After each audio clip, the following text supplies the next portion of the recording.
makes for a nice theme. So this evening I'm going to talk about this Dhamma I have reached and try to interweave that into some of the things I mentioned last night.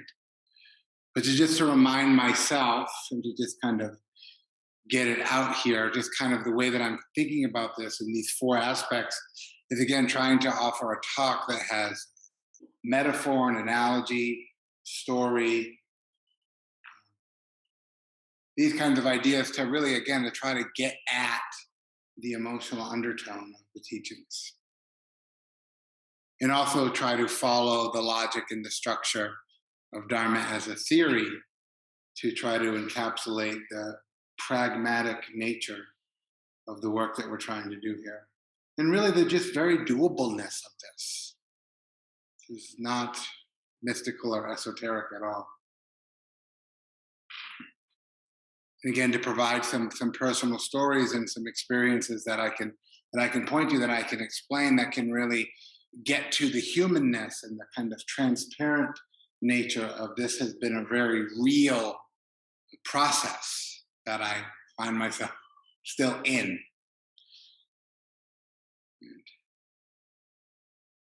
And also, again, for y'all to try to offer a kind of contemplative frame so you can kind of apply this stuff towards and reflect upon your experience with this. Because this is the thing about the Dharma, I think that's very clear that I just want to name, is the Buddha is talking about a universal experience, but we have our subjective version of that experience. So the universal, in Buddhism, has Dharma practice, Dharma teachers in general, have really, I think, overemphasized the importance of the universe, the universality of the experience, and sometimes leave aside the content or the personal stuff in a way which sometimes it can come across as that it sort of doesn't matter. And it certainly matters. One thing I want to say before I forget about this wound that seeks the arrow, and that really what that is, that's an aspect of dukkha sankhara, that's an aspect of the chitta, mind arising and passing away. But also it's very clear in the early discourses that this process that I'm speaking of is not inherent. It's not built into the DNA structure of the chitta. It's very much constructed through experience. I think that's very important. And I think this also goes against what we usually think about in terms of brain science and trauma therapy and kind of the way that we think the mind is just kind of designed for this kind of crappy behavior. It's not. That the chitta, the mind, the experience is inherently luminous, expansive, open,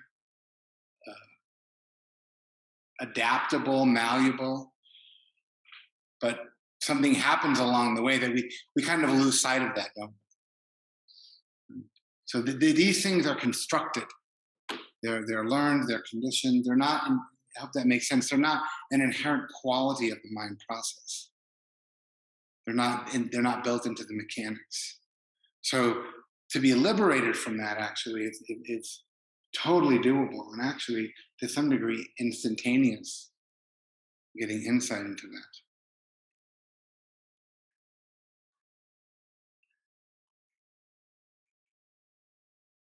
I want to speak to one sutta that's called the Ocean.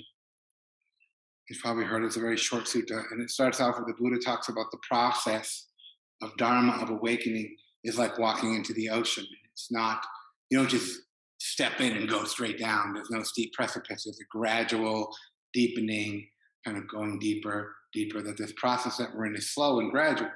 And some of us talked about this earlier today, that you're not at the beginning of you're not at the beginning of the race. Most of you, many of you are really halfway around the track.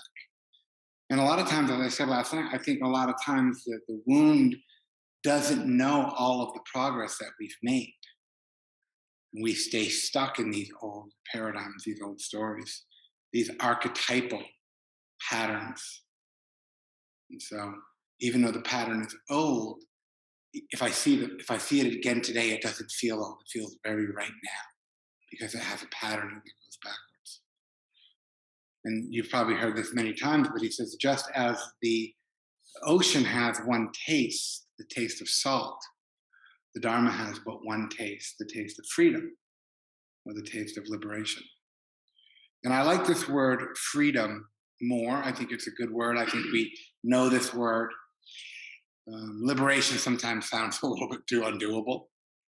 I'm not going to be liberated. I mean, that's ridiculous. But this idea of trying to be free. And I think that we have to really acknowledge that there's really two sides of the coin of freedom.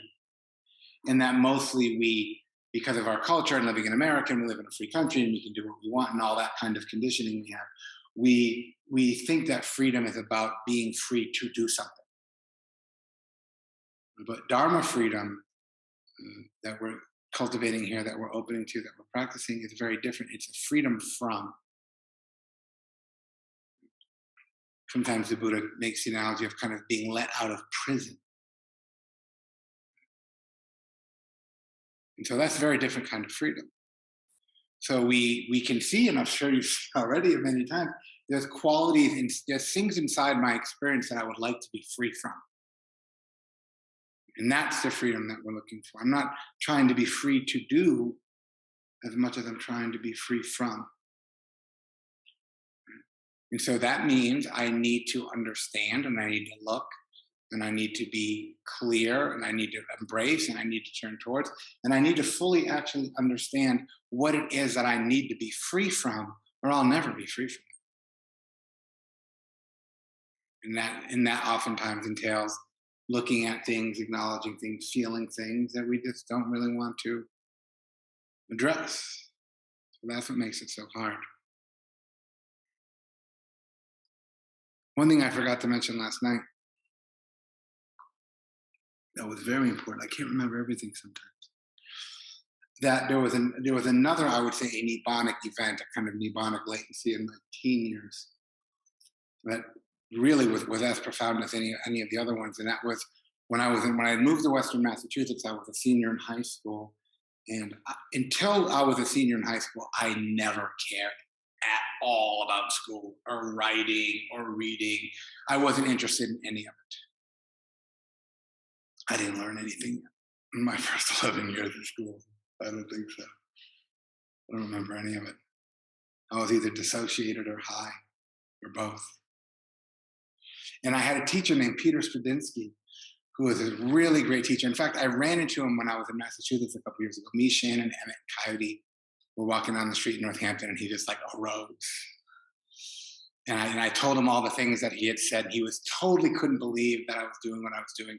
He totally couldn't believe the things that he had taught me. And one of the things he taught a lot about Joseph Campbell, about the hero's journey. He also had us read two books.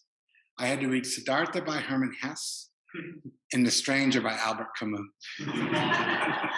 And I don't know why, but I fucking read them both.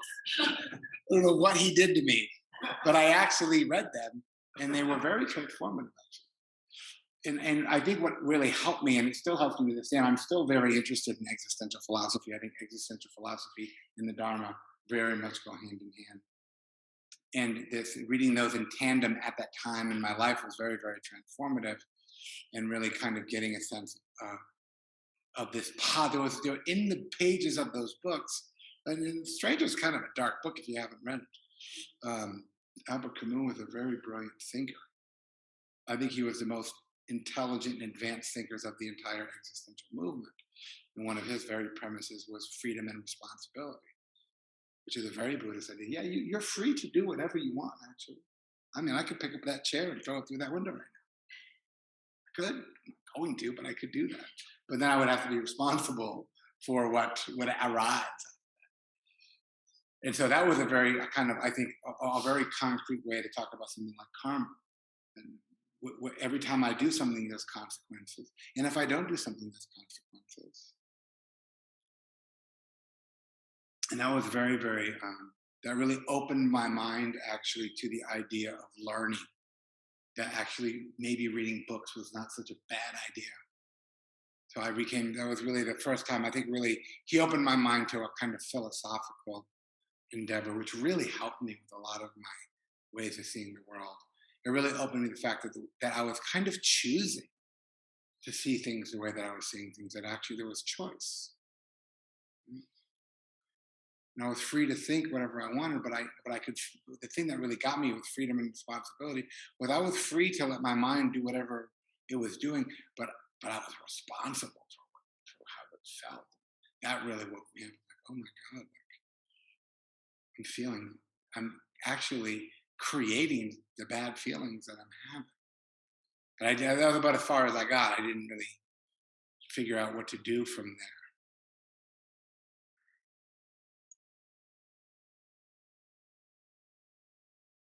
And so I want to talk about these. Some of you have probably heard me talk about this before, but I want to talk about the Dharma in terms of the way that the Buddha describes it. And it comes from a text called The Noble Quest from Majjhima Nikaya 26. And it's one of the few, probably one of the first suttas that I ever read or studied that kind of made the hair on the back of my neck stand up, but it kind of chilled me. And so the story of it, it's also understood by academics to be one of the oldest discourses, one of the oldest stories in the canon, which I tend to put more weight on those. And it's the only time really where he talks about in a very specific way what is this dharma that I have reached. And the story goes, he is early on, it's right when soon after King Pasenadi gave him Jedda's Grove. Now Jedda's Grove was really an area where the Buddha probably spent most of his life. It was in the inner city. King Pasenadi had given it to him. It's where most of the monks live. It was very rich. It was very lush. It was really kind of a gift given to the Buddha and his followers by King Pasenadi, who actually was a total tyrant. King Pasenadi was like the Donald Trump of the day. I guess I can probably say that in here. Not a good dude at all. But was somebody that the Buddha kind of did business with all the time. They had a very, very relationship, a strong relationship, meeting with each other all the time, really throughout the whole Buddha's teaching career. And so he's there, and Ananda comes over and says, "There's these monks, a couple hills over, a couple areas over, who have been practicing, and they really want to hear teaching, and it would be great for us to go over there and talk to them." And so the Buddha prepares the journey, and they go over there, and the Buddha goes into the hall where they're all sitting, and they're having a Dharma discussion. And they're just kind of talking about practice and talking about the Dharma. Of course, they've yet to meet Siddhartha Gautama at this point, the first time he comes in. And he comes over to sit down, and they kind of bow 3 times as they usually do. And they ask him, they say, "We've been talking about practice, we've been talking about the Dharma, we're kind of excited and doing all this stuff, and we're so grateful that you're here." And they ask him, and it's kind of the only time the Buddha gets asked questions all the time. Mostly the questions that he gets asked are people who are kind of trying to irritate him. So there's all these humorous tales in the canon about people coming and go, "Well, you said this, and what do you mean by this? And what do you mean about that?" And they ask him, they say, "What is this Dharma that you've reached, actually? What is this?" And he says this. He says, "This Dhamma I have reached is deep, hard to see, difficult to awaken to, quiet and excellent, not confined or reached by thought, subtle, and sensed by the wise," or actually felt by the wise. Felt, sense, meaning it's from the root Vedana to feel. So he's saying it's not something that you come to by logic, by reason, by thinking about. It's something that you come to understand through a felt sense of experience. And it's hard to see. Now, this is an interesting phrase. I always thought when he said it's hard to see, that he meant like you had to have like really good vipassana chops. Like you had to get really, really concentrated and really, really, you know what I mean? And then like you would see it. I always thought, and I was chased to seeing of the Dharma, which was totally fruitless. But he means hard to see. Actually, the Pali word is dudasi, which means do as in the prefix of dukkha. So he doesn't actually say that the Dharma is hard to see as much as he says it's painful to see. Which is very interesting. Right? It's very hard to see and painful to see are kind of different. Right? And we see this, right? We see, this is why there's so much, I think, emphasis that I place on this embracing of dukkha, because this is really actually what he's saying in the sentences. He's actually formulating the idea for the first truth. I believe he's saying this is really hard, man. But he also says it's quiet and it's excellent. So there's a kind of way in which it's hard to see, but actually you want to see it. You want to know. You want to understand this experience. He goes on to say, but people love their place. They delight and revel in their place. It is hard for people who delight, revel in their place to see this ground, this conditionality, conditioned arising. So when he says to see this ground, actually what he's talking about, and we'll talk about this on Sunday, the ground is paticca samuppada, which is dependent arising. That's the ground. And the ground is thana, the same word as satipatthana. So now there's a mindfulness aspect to it. He's trying to get us to see a ground rather than being preoccupied with a place or a destination or a kind of status or being a person who has a role in the world. So there's a shift that we're trying to make from place to ground. And the thing that's so hard about being on retreat is as soon as we get close to seeing the ground and we start to see its difficult nature, we start to see the painful aspects of it, what we do is we imagine another place to be in that would be better than this ground. And then we're gone. We delight in that, we revel in a place. And a place could be being a person, it can be a self, atta. It can be our role in society. It can be our status. And the problem with place also is place is very finite. It's very locked. It's very fixed. Have you had moments since you've been here where you felt like you were sort of like in a place and you're like, I don't like this place. It's going to be like this forever. My back is going to hurt the whole fucking retreat. I know it. And there we are, locked into that place. And we even sometimes delight and revel in places that are actually very unsatisfying. So now he's talking actually about the second truth and the second task. He's saying we go somewhere else, we become preoccupied, we cling, we crave, we grasp, and we fuel another experience that we could be having rather than the one that we are having, and we don't actually see the ground, the satipatthana. Remember to recognize the ground. So we have 1 and 2 right there. Took me a long time to sort this out. But he's really saying this is kind of what we're seeing. And then he goes on. He says, also hard to see this ground, the stilling of all inclinations, which is the term for sankhara, the stilling of all sankharas, the relinquishing of bases, I'm not sure what that means, the fading away of craving, I know what that means, stopping nibbana, third noble truth. So he's teasing us out. So this is what I reached. This is what I've seen. This is the Dharma that we're seeing. Now, when he explains the Dharma, he also, when he talks about Nibbana, which I'll talk about tomorrow morning, he talks about them in the same way. He uses the same language. So in many ways, Dhamma and Nibbana are synonyms. There's also other terms. Equanimity would be a term that would be adjacent to Nibbana, Dhamma. The deathless, which is my favorite one. I don't know what that means, but it sounds so cool. I want the deathless. Unconditioned, the unconditioned, that which is unconditioned by greed, hatred, and confusion. All these things are kind of talking in the same place. And he doesn't go into the fourth truth here, he ends there. But then he goes on to say, were I to teach the Dhamma and others would not understand me, that would be tiring and vexing for me. Why should I now reveal what I have reached with so much difficulty? This Dhamma is not easily awoken to by those enthralled with craving and hatred.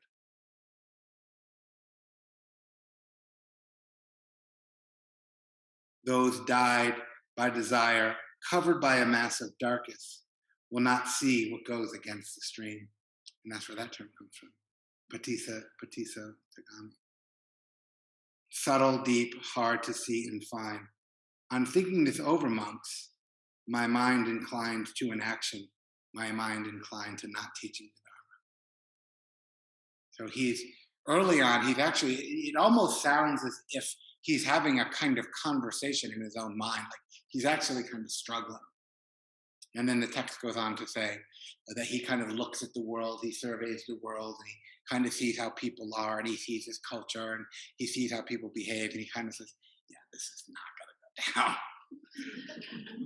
Nobody is going to want to do this. Right? And then there's other story. I'll tell you the story. I don't know how much I believe, but the story is that this Brahmin, this kind of religious deity figure, kind of comes down from the heavens or whatever. Which this is where I start to go, okay. But I think it's an analogy and it's a metaphor. I don't think it actually really happened. And they said to him, they said, no, what you have woken to, what you have found is profound and meaningful, and people need it. And this is where that phrase comes, those with a little dust in their eyes. They said there's people who have a little bit of dust in their eyes who will actually get it. There won't be a lot of them, there'll be a couple, there'll be 13. who will get it, and they'll be happy, and they'll respect it, and they'll follow it, and they'll cultivate it, and it'll be worth it for you. And then it says out of anukampa, which is the actual, probably the most accurate, certainly the one that appears most in the Pali Canon, the term for compassion, anukampa. That's that word I spoke of, that when we talk about, and some teachers talk about it, and it's correct, but they use it in the wrong context, the quivering of the heart in response to somebody else's pain. It really actually means the crying out of another. And the crying out of another, the Buddha awakening to his own woundedness. The Buddha did not have an easy go of it. Let's be clear about that. He was probably traumatized. And out of that, he said, you know what?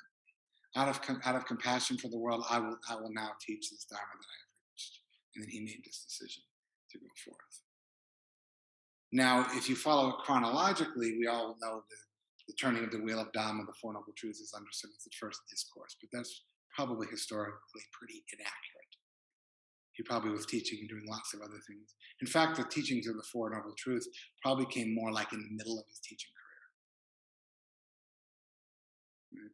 But we know it's kind of known and taught as being his first teaching. But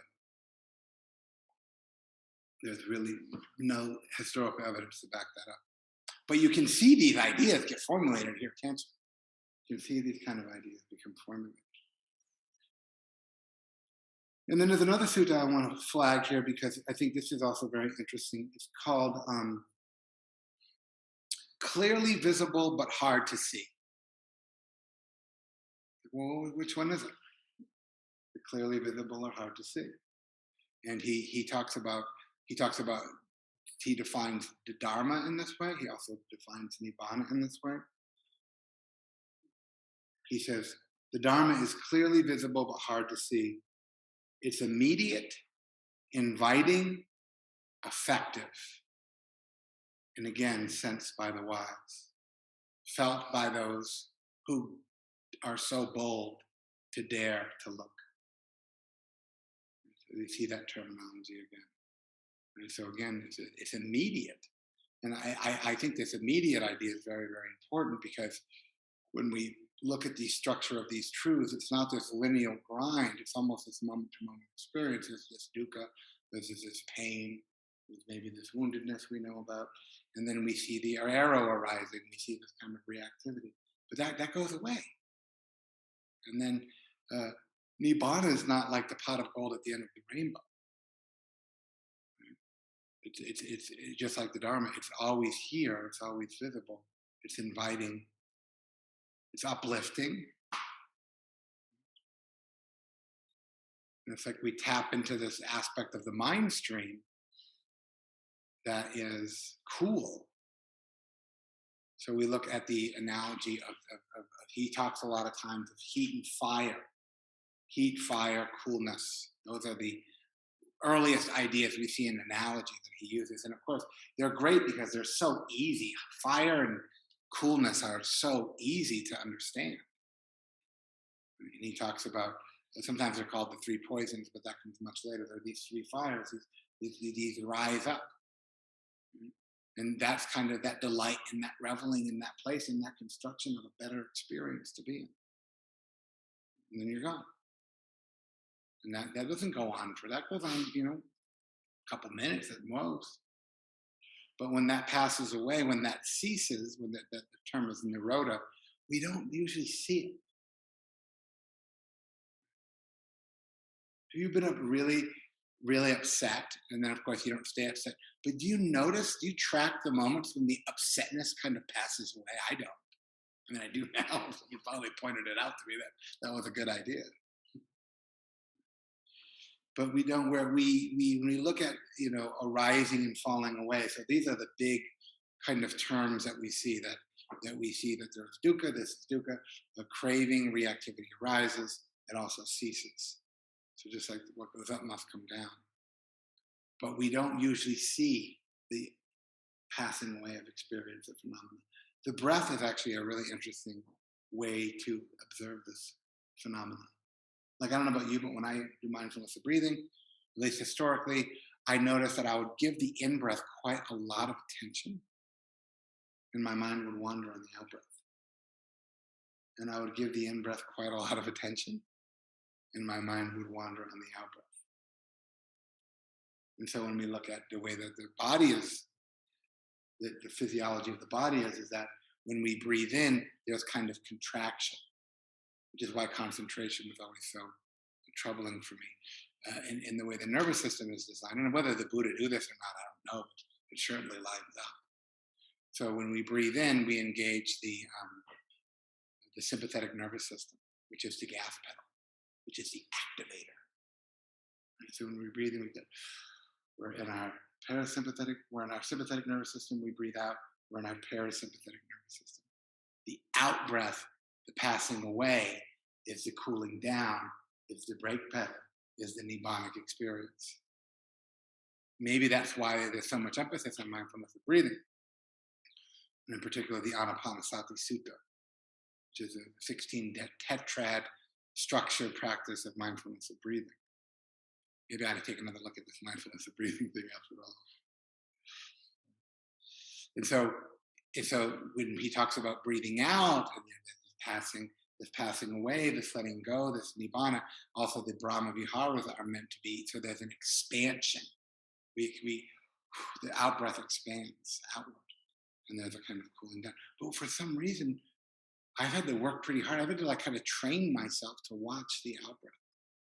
Actually, now when I do mindfulness of breathing, which I usually do at least one day a week, I try to just do mindfulness of out breathing. And actually, when I first started to do that, it was really hard for me to ignore the in breath because I had trained myself to vigilantly clock it. So what Ajahn Suchito calls grabbing and dropping. Like you grab at the in breath and you just drop the out breath. Grab it, drop it. This is so boring. But not tuned into the experience at all in any way, shape, or form.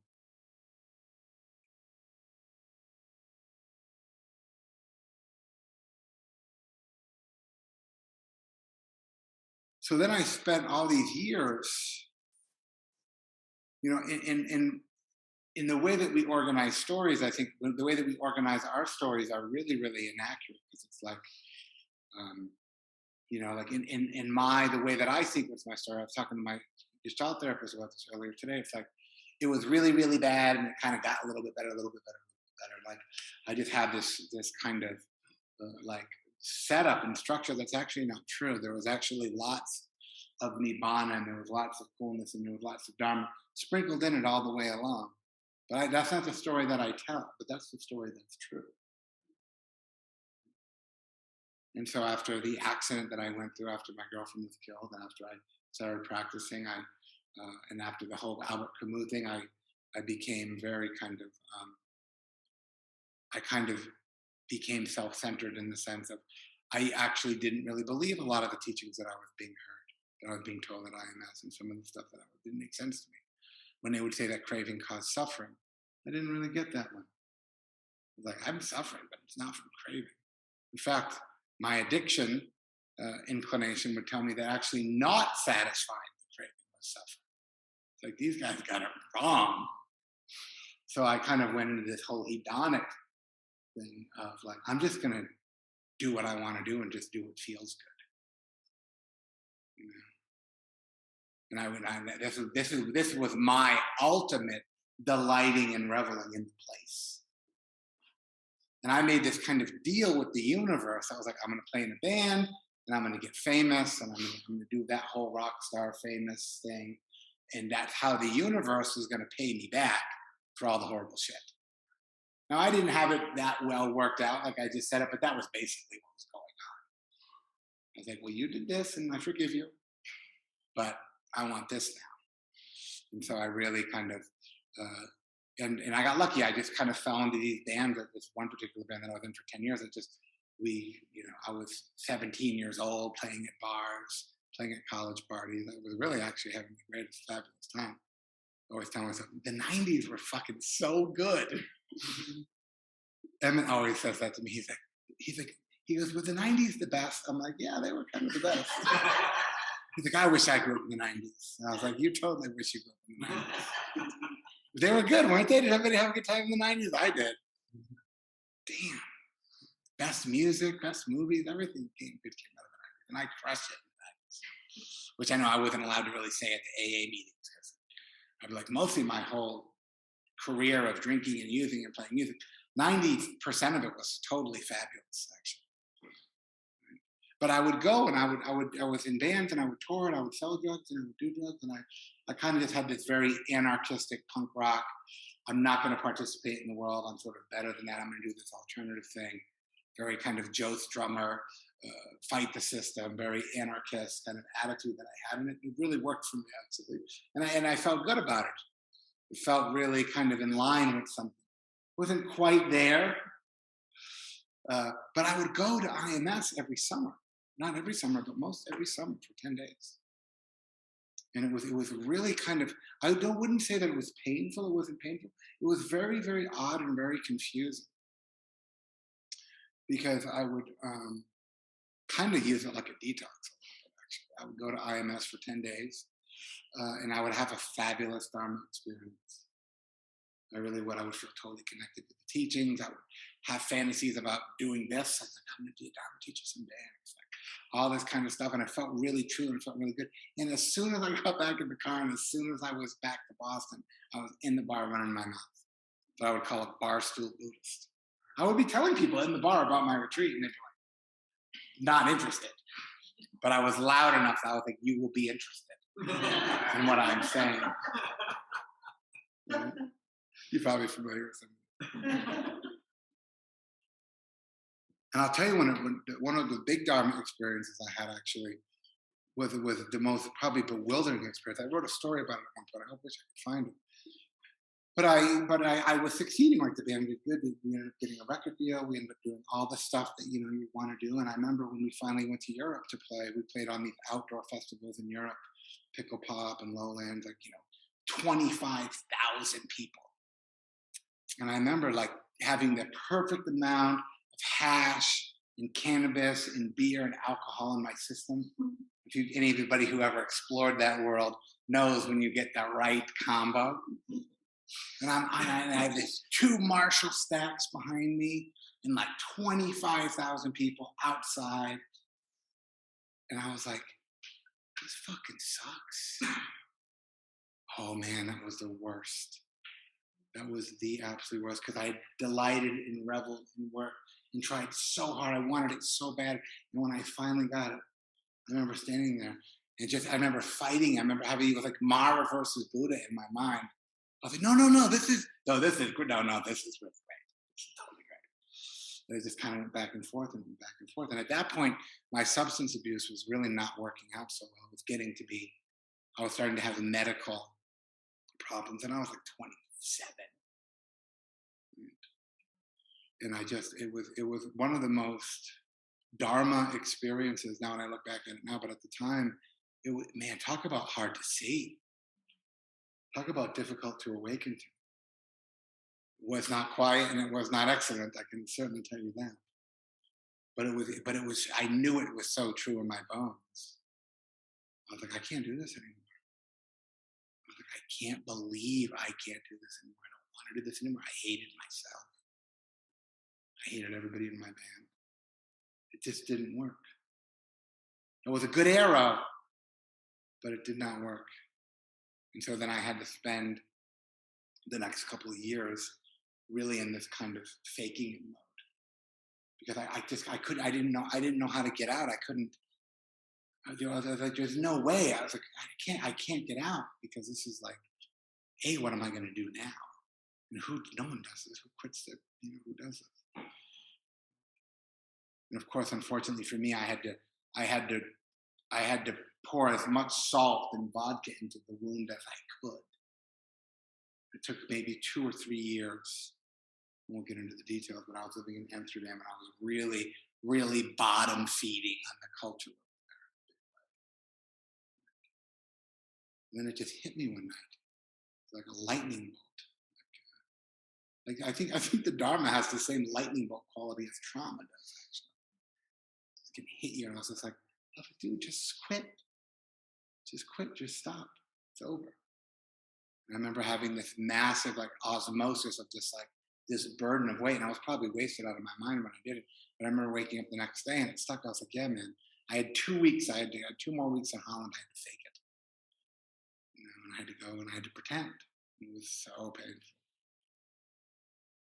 which is one thing I appreciate about it, because I had to be so inauthentic for so long that after that, the idea of having a morsel of inauthenticity, I just have no stomach for it.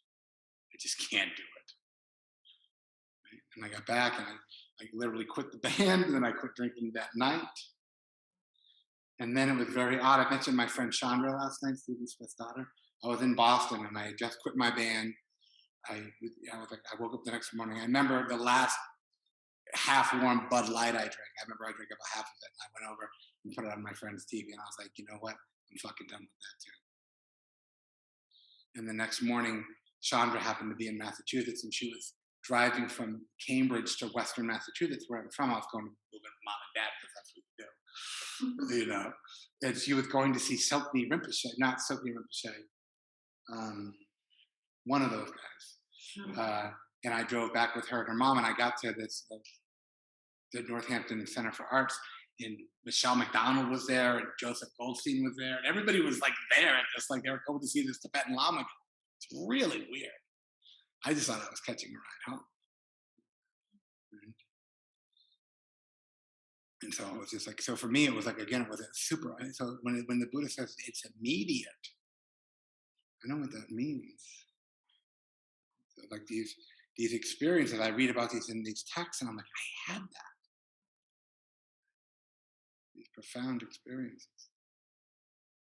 And then I had 60 days sober. I kind of went to AA a little bit. I really didn't want to have to do that. And I went and with 60 days sober, 2003, the fall of 2003, I went and sat the 3-month retreat at IMS. And for anybody who's in the room who's sober, I know there's a few of you. I don't know if you remember where you were at on day 60, but can you imagine walking into IMS to set a 3-month retreat? But I'd done it enough of times. To me, like the sitting of the retreats was like no big deal.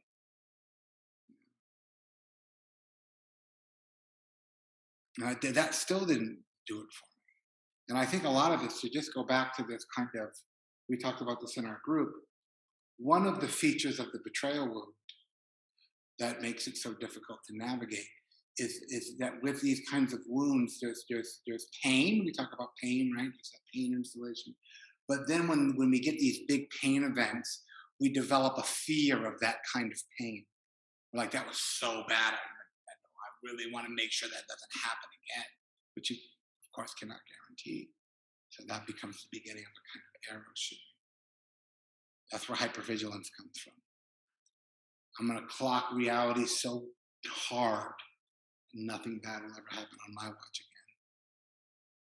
again. It's exhausting. But the fear of the pain, the big one, and betrayal one is the fear of actually being tricked. And one of the reasons why I'm so, I guess obsessed is the word, on this kind of early Buddhism and these kind of really getting into the nuts and bolts of these teachings, is I think on all those years in those retreats, and no fault of their own, and I don't blame anybody for this, but I would hear things in Dharma talks and I would hear things in the teachings that didn't make sense to me or I couldn't get behind. And I would have this kind of this very conflicted feeling of like the Dharma feels so true to me. It feels so like what I need and what I want to have. But what there's it's not really. I'm not so sure about this. I feel like maybe I'm being tricked into doing something that seems very difficult anyway. First of all, like let's be honest, this is hard work. So for me, I really have to be bought in. I have to have some kind of buy-in on a very, very fundamental level. I have to have some degree of trust or confidence and faith that what's being offered is very transparent, very doable, very not mystical, very not religious, not otherworldly. You know? Give me a set of, my dad used to do this when I was a kid, so I could learn how to use tools. He'd get old motors from the junkyard. And I'd get a set of sockets and wrenches, and I'd just go take them apart. That's what I need. I need like the thing that goes on the thing. You turn the thing, you take it off, put it back on. Mechanics are so important to me, and if I don't understand the mechanics of how this could possibly work, I kind of don't want to do it. And you probably know what I mean. This stuff can get really wonky really, really quickly, and I think sometimes the delivery of what we're doing here also can get very kind of, huh?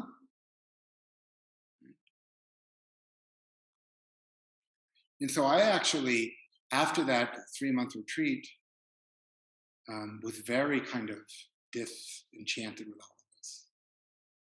I really thought the Dharma was just for white, not that I'm not white, but white educated people who were smart and well adjusted, and that definitely was not me. I just was like, I just think this is just way too up here, and I'm just way too down here. Right? And then I got home, and then the year after that, I went and sat. The Forest Refuge had just opened, and I went and sat there in February. It was like The Shining. I don't know if you've been to the Forest Refuge, but it's kind of like The Shining anyway. It's like way up in the woods on this hill. And it was me. There was 2 other people there. It was like 4 feet of snow on the ground. It was like 0 degrees. They were like, "Don't go outside. It's too cold." Like they wouldn't even they were like, "You can't go out." So I'm just in the Forest Refuge, like at this point, like a year or so. There's like 2 other people. So I'm not like, this is obviously not the place to be. And this teacher who was probably fine, but at the time I could not stand. I don't remember what her name is. I wouldn't say it anyway. But she actually, with her Dharma talks, she would print them and she would read them. The whole thing. And I was just like, couldn't take it, man. And I was so mad. And I really felt like I was being tricked.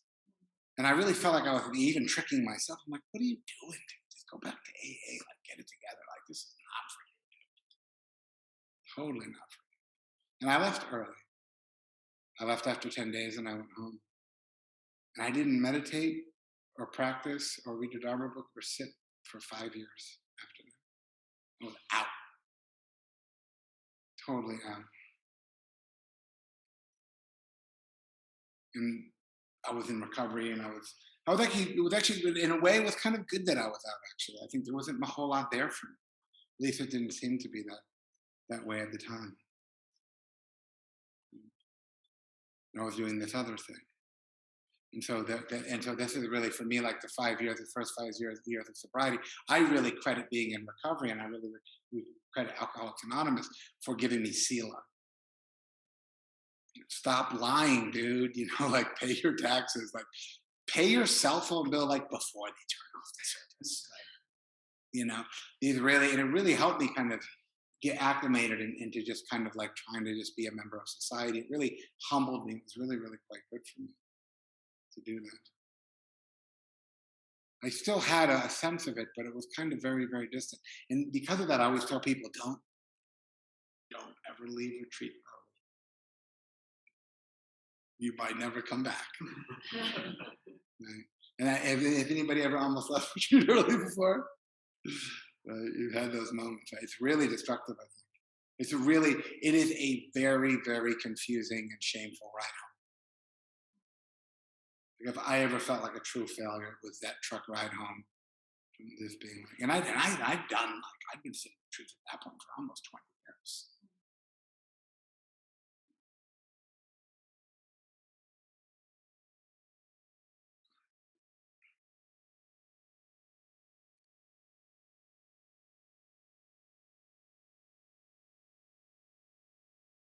So where to go from here?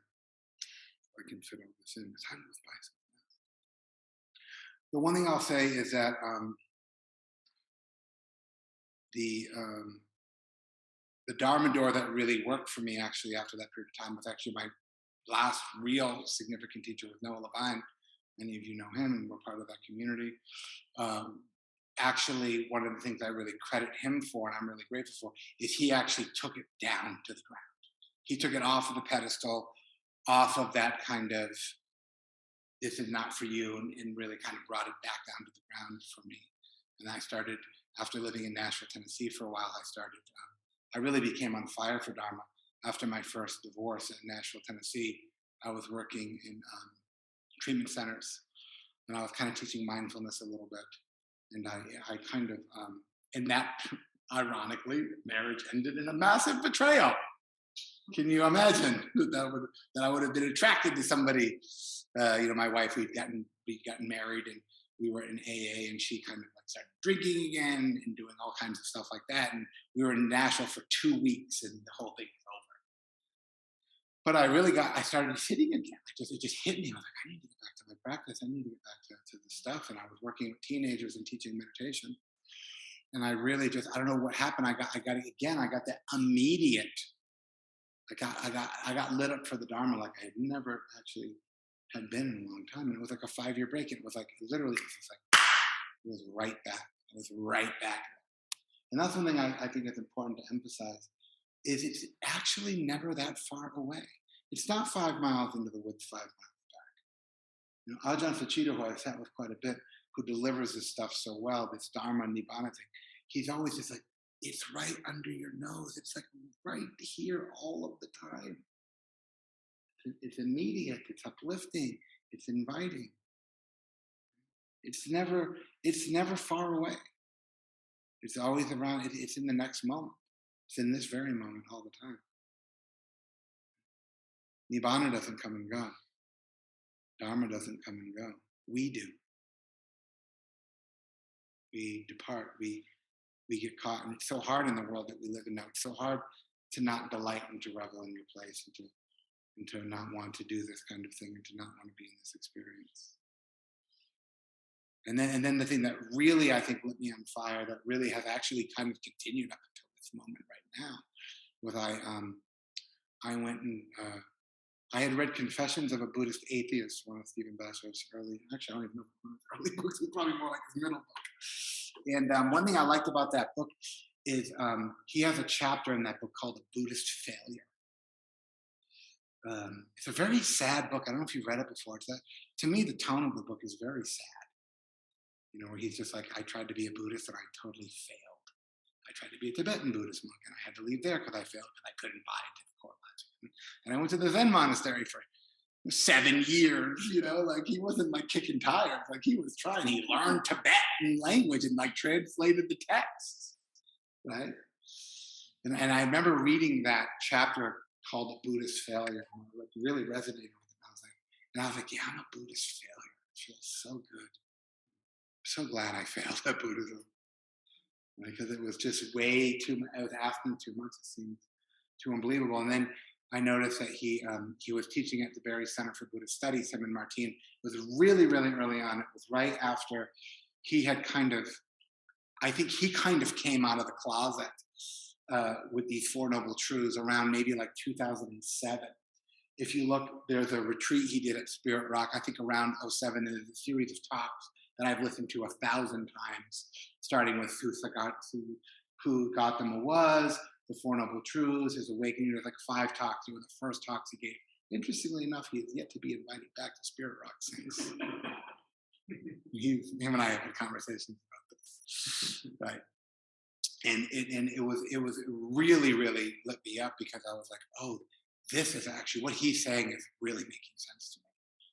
But this is really what he's saying is really lining up with how how I've experienced this stuff. And I remember trying to register for the course at Barry Center for Buddhist Studies, and it was totally full with a waiting list. And they called me like the day before. And I was in Nashville, Tennessee at the time. They called me the day before the retreat started and said, "Hey, a spot opened up. Can you make it?" And I said yes, and I hung up the phone and I got in my car and drove to Massachusetts. Right? And it was so funny because you know, if you listen to him, he kind of sounds like a neurotic intellectual a little bit. But you guys who saw him on the screen, he's actually quite personable. And I remember I was in the Barry Center for Buddhist Studies. I got there, I was looking through the books, and I saw at the corner of my arm Martine Batchelor out in the art. And she saw me and she came. She is awesome, by the way. She came like racing in, like as if I was the most important person in the world. And she like pokes me in my arm like pretty hard and goes, "Who are you?" Like she had this kind of like French, almost Korean accent. And I was like, she was so like, it was like, she was like, "I want to know everything about you right now." And I told her who I was, and she's like, "Oh, you got out at the last minute." She said, "Come over, you need to meet Stephen right now."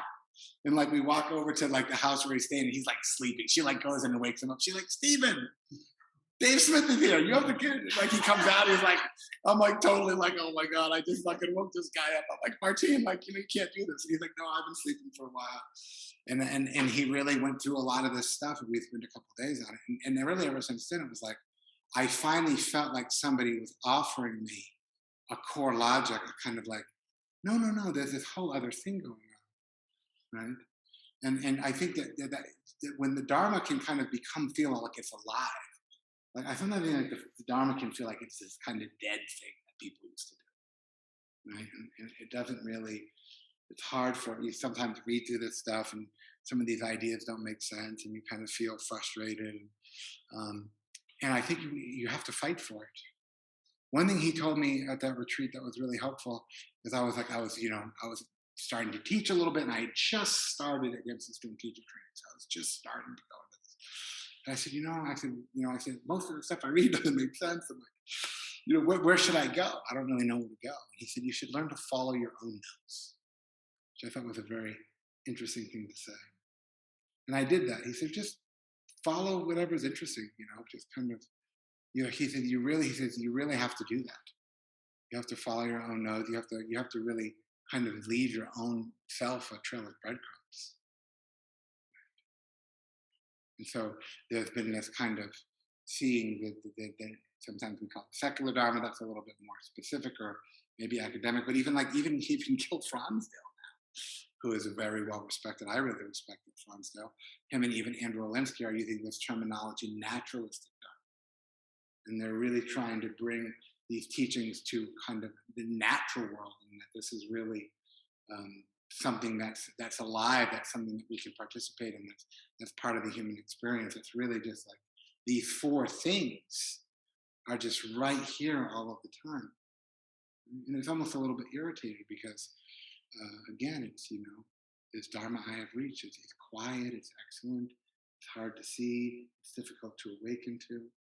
And then we see what happens is, when we see these tasks or these truths or really these four, we think about sometimes clinging and grasping as kind of being these really activated, like really kind of physical movements, but they're not. They're very just subtle, imaginative features in the mind that just simply begins that moment that you've seen probably 1,000 times today. I just want other. I want something else to be happening. I don't want to be like this. I want to be like that. And as soon as we start to make that move in our mind, we're out. We're gone.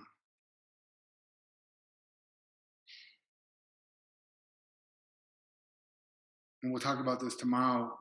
Eileen and I were talking about this earlier, this pamphlet written in the 80s by Ajahn Buddhadasa, Nibbana is for Everyone.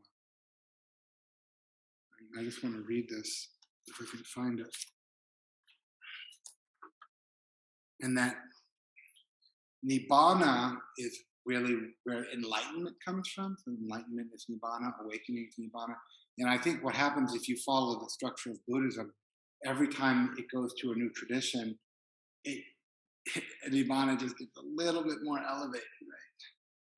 To the point where I was watching an interview with Robert Wright. He was interviewing a Tibetan Buddhist master, and he asked him straight up, because Robert Wright's like a scientist, nerdy scientist dude who teaches in New Jersey, right? He wrote that book, Why Buddhism is True. And he said, "Have you ever reached nirvana?" Like just real out of this, real like Robert Wrighty, like, "Have you ever reached nirvana?" And the Tibetan master laughed, shrugged, and laughed it off, as if, "Oh, what a silly question. Of course, I have not reached nirvana. Nobody has. It's so far, so removed." And I think that that's a huge mistake. I think it's right here. Ajahn Buddhadasa says this: "When many of you hear the words Nibbana for everyone, you will shake your head and probably won't have any interest in the subject. Nibbana has become a secret that nobody cares about. We have turned it into something barren, secret, and buried away in the scriptures to be paid occasional lip service, even though nobody knows what it means. Without the theme of Nibbana, the Buddha's Dharma would be dead. If nobody is interested in Nibbana, nobody is interested in Buddhism. I feel it is time for us to get interested." So thank you for your kind attention this evening, for this free reflection. Way more exciting than the moon that seeks the arrow. I feel way more excited than I did last night.